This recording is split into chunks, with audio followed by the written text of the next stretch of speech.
একে একে ৬টি দোকান গ্রাস করে নিল উত্তাল পদ্মা।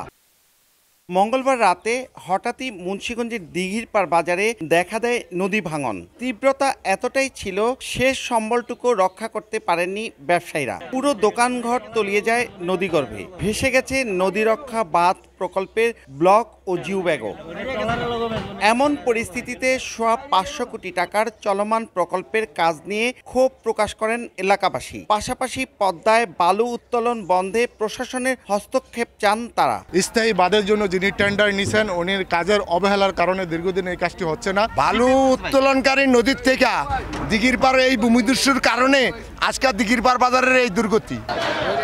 ভাঙন রোধে এবং বালু মহলের দৌরাত্ম্য বন্ধে কার্যকরী পদক্ষেপ নেওয়ার আশ্বাস প্রশাসন ও পানি উন্নয়ন বোর্ড কর্মকর্তার। 0.50 পর্যন্ত প্রকল্পের প্রোগ্রেস এই পর্যন্ত প্রোগ্রেস এখানে হয়েছে এবং সবগুলি কাজই চলমান আছে। কোনো ধরনের এরকম থেকে কোনো জায়গায় যদিও আমাদের এখানে দৃশ্যমান না, আমরা অবশ্যই ব্যবস্থা গ্রহণ করব।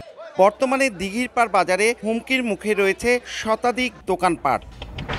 ২০০ বছরের প্রাচীন দিঘিরপাড় বাজার এর আগে 7 বার নিশ্চিহ্ন হয়েছে, কিন্তু গেল 2 দশকে নতুন করে জমে ওঠার পরে টানা 3 বছর ধরে ভাঙনে ক্ষত বিক্ষত। এখন মুন্সিগঞ্জের দিঘিরপাড় থেকে নাসির উদ্দিন উজ্জ্বল, সময় সংবাদ।